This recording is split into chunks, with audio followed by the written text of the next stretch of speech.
정치 현안에 대한 입장과 해법을 국회의원에게 직접 들어보는 파워 인터뷰. 오늘은 김소희 국민의힘 의원을 모시고 정청래 민주당 대표의 교섭단체 대표 연설에 대한 평가 그리고 여야 현안에 대한 의견을 들어보겠습니다. 의원님 반갑습니다. 안녕하세요. 네, 반갑습니다. 네, 어제 대통령과 여야 대표 만남에서 분위기가 전체적으로 좋았다 이런 이제 평가가 있었는데 하루 만에 오늘 이제 정청래 민주당 대표가 교섭단체 대표 연설을 하면서 분위기가 좀 다시 바뀐 그런 모양새가 됐습니다. 내란 청사는 이제 보복이 아니고 국민의힘을 향해서 내란과의 절연을 이제 촉구를 했습니다. 정 대표의 연설 전체적으로 좀 어떤 느낌을 받으셨을까요? 저희 어제 그 여야 대표 만남하고 대통령과 하고 오늘자 일면에 사진들이 다 실렸잖아요. 네. 그래서 살짝 기대를 했거든요. 네. 근데 매우 실망스러웠고요. 결국 또 내란 얘기를 했고 저희가 작년 겨울에 계엄을 겪으면서 우리 당 의원님들뿐만 아니라 전 국민들이 다 그 어려움을 겪고 결국 탄핵 심판 받고 지금 특검이 진행되고 있잖아요. 그 특검에서 그 내란 부분에 대해서는 평가가 되겠죠. 그런데 그 평가되지 않은 부분을 가지고 계속 내란을 운운하면서 제1야당을 대상으로 위헌정당 해산, 약간 뭐 겁박하듯이 그런 메시지를 내는 것 자체가 어제의 대통령과 여야 대표의 만남은 협치를 강조했던 그 만남은 그러면 뭐 거짓이었냐 이렇게 물을 수밖에 없죠. 그리고 오늘자 뉴스에 보면은 뭐 청년의 실업률이 진짜 역대 최저치를 실업률이 이제 계속 높아지고 있고 네네. 일자리 구하기가 너무 어렵다고 그런 얘기가 나오는데 청년과 미래에 대한 메시지, 실제로 민생에 대한 메시지는 별로 없었습니다. 저희는 그걸 좀 기대했고 여당 입장에서는 이번 정부가 잘 되는 걸 바라지 않겠습니까? 그런데 그런 약간 미래에 대한 내용보다는 너무 과거에 얽매였던 메시지들만 돼 있어서 정말 1시간 동안 더 다 들었는데 좀 힘들더라고요. 네. 현장에서 네, 현장에서 들었습니다. 네. 네, 다 들었습니다. 그래도 네. 이제 뭐 여당 대표니까. 네. 네, 어제 그 자리에서 처음에 뭐 악수 나누면서 협치 이야기도 하고 했지만은 근데 그 특검법 개정안을 두고 신경전이 벌어졌었습니다. 네. 또한 그 장동혁 대표 제안으로 민생경제협의체 구성에 합의를 하기도 했었는데 어제 그 회동을 좀 어떻게 평가하시는지 좀 들어보고요. 민생경제협의체 이거 실효성이 있을까요? 실효성이 있어야죠. 네. 그 어제 회동은 저희 뭐 장동욱 대표나 이재명 대표 입장에서는 서로 좋은 윈윈했던 시간이었다고 생각합니다. 네. 그리고 뭐 드디어 이제 정청래 대표가 악수를 하시지 않았습니까? 네.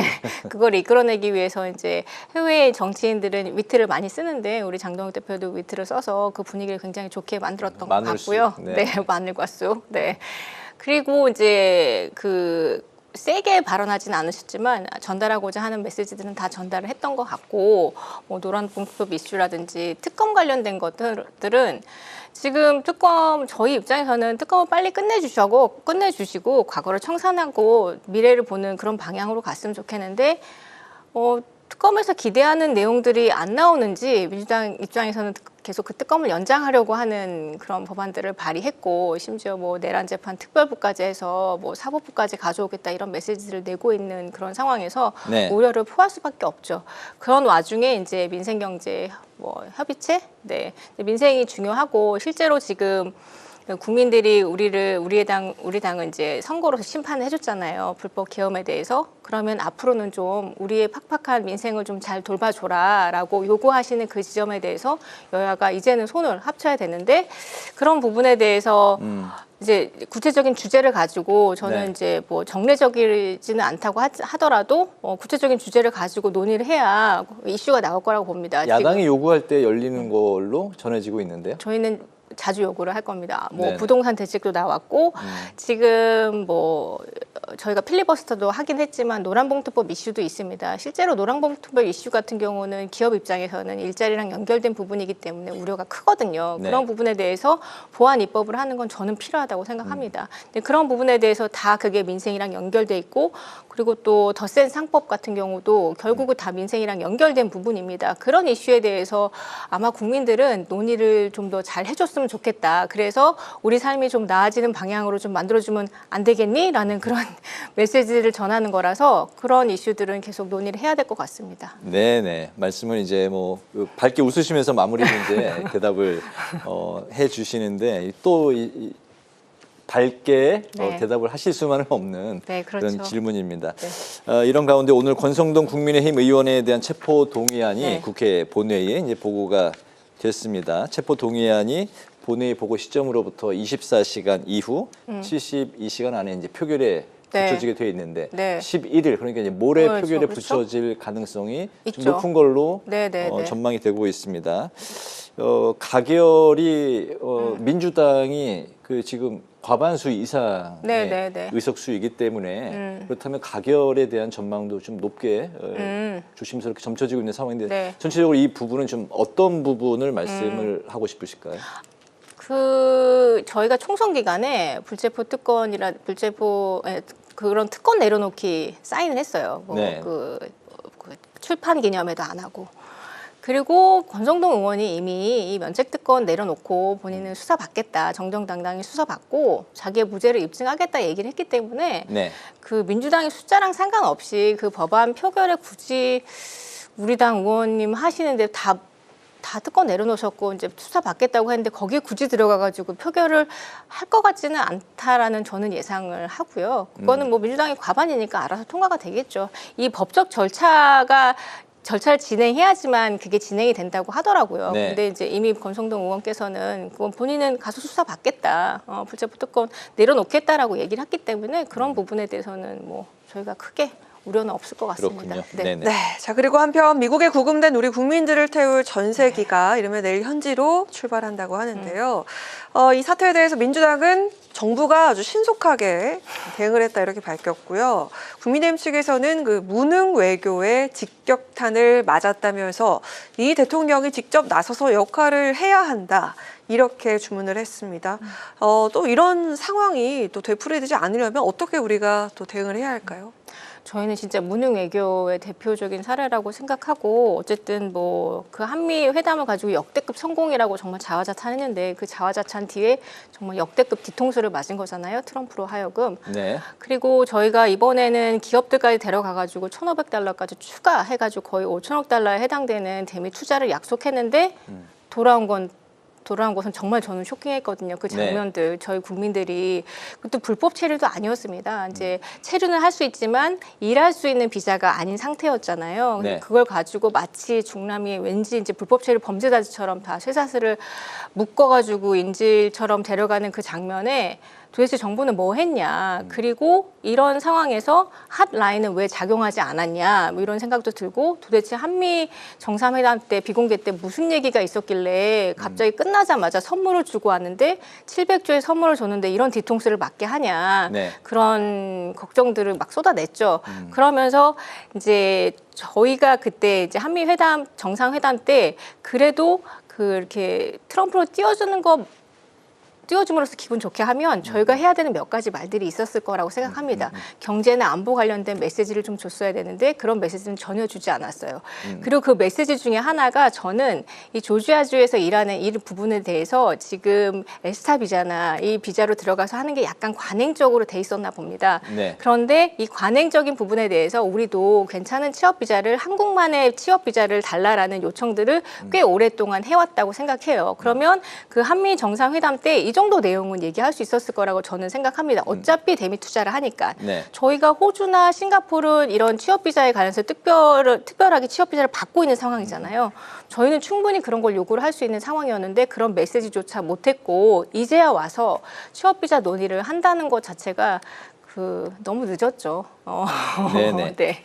알겠습니다. 이번에 이제 발의하신 법안 네. 이야기로 좀 넘어가 네. 보겠습니다. 지난달에 오버 투어리즘 문제를 네. 각 지역에 맞게 개선할 수 있게 하는 네. 관광진흥법 개정안을 대표 발의하셨는데 북촌 같은 이제 한옥마을에 외국인들 관광객들이 많이 몰리면서 여러 가지 이제 문제가 발생할 네. 수 있는 소지를 좀 없애는 쪽으로 네. 그런 내용들이 이제 법안에 들어간 걸로 알고 있습니다. 좀 더 이제 세부적인 설명 좀 부탁드릴까요?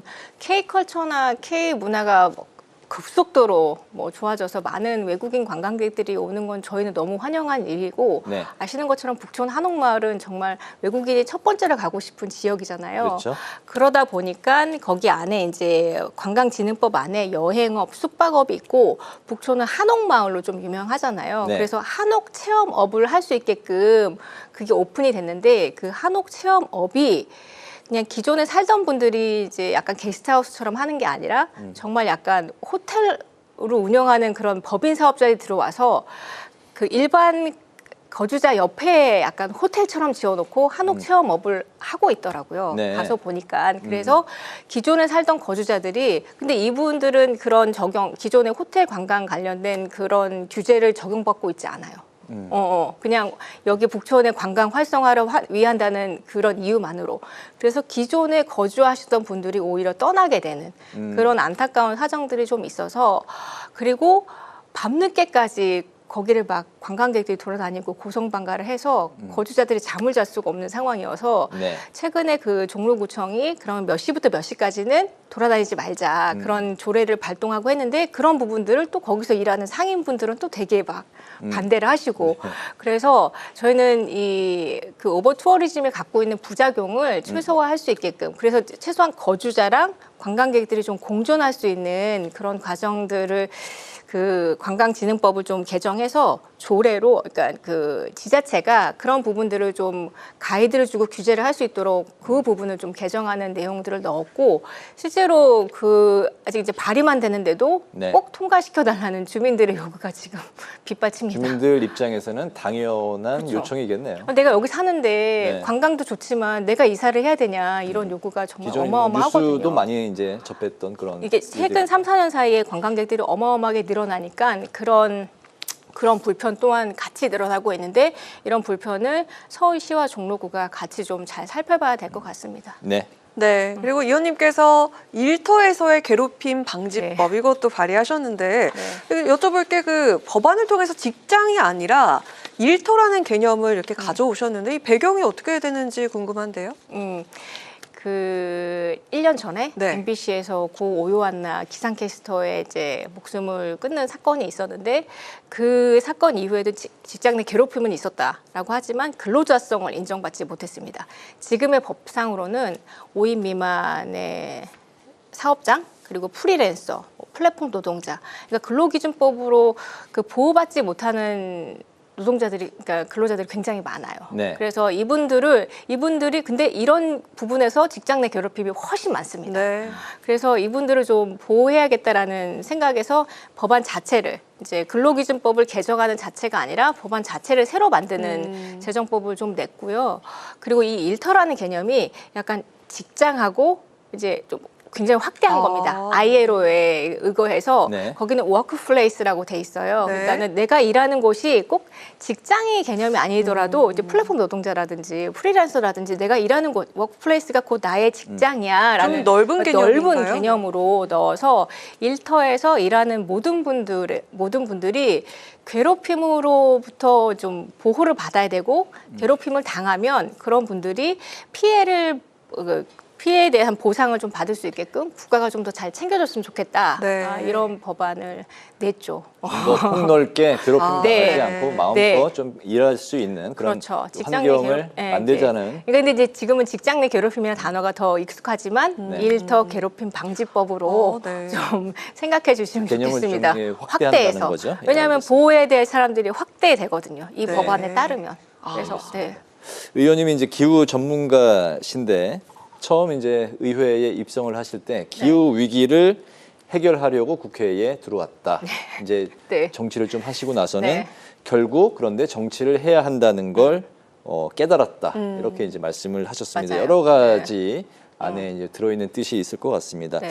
지난달에는 국회 기후 특위의 야당 간사로 이제 선임이 되셨고 네. 여러 가지 이제 남다른 책임감을 갖고 계실 것 같습니다. 네. 남은 임기 동안 의원님이 네. 희망하시는 정치 마지막 정치. 예. 그러니까 원래 이제 기후라는 파트가 여당이든 야당이든 협치를 할 수 있는 되게 좋은 파트거든요. 네. 그리고 이제 기후하면 왠지 온실가스를 감축해야 돼라는 그런 약간 규제적인 측면이 더 강화되는데 올해 우리가 폭염도 겪고 네. 집중호우도 겪고 지금 강릉은 또 가뭄으로 너무 그렇습니다. 심각하잖아요. 근데 그래서 한쪽은 비가 또 너무 많이 오고. 네, 그래서 이런 이상 기후에 그 국가가 국민의 생명하고 안전을 보장해 줄 수 있는 그런 법안으로 좀 사회 안전망을 좀 넓히는 그런 법안을 일단 기후특위에서는 조금 더 적극적으로 얘기를 해주고 싶고 네. 그런 것들을 여당 의원들과 설득해가지고 법안을 빨리 통과시키는 거. 지금 여기 진짜 정치를 해야겠더라고요. 제가 아까 이 일터 괴롭힘도 법안을 발의했지만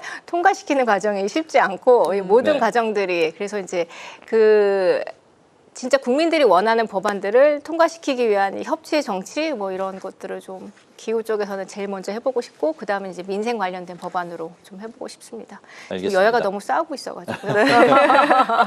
마칠까요? 시간은 조금 더 남아있긴 합니다. 마칠까요? 예. 네, 괜찮습니다. 네. 네. 웃으면서 그 정치에 관해서 또 할 말씀을 다 하시는 게 쉽지 않은데 의원님 보면 항상 그런 인상을 받고 또 예, 기분이 좋아집니다. 오늘은 그 파워 인터뷰 국민의힘 김소희 의원을 모시고 말씀을 들었습니다. 오늘 말씀 네, 잘 들었습니다, 고맙습니다. 의원님. 감사합니다.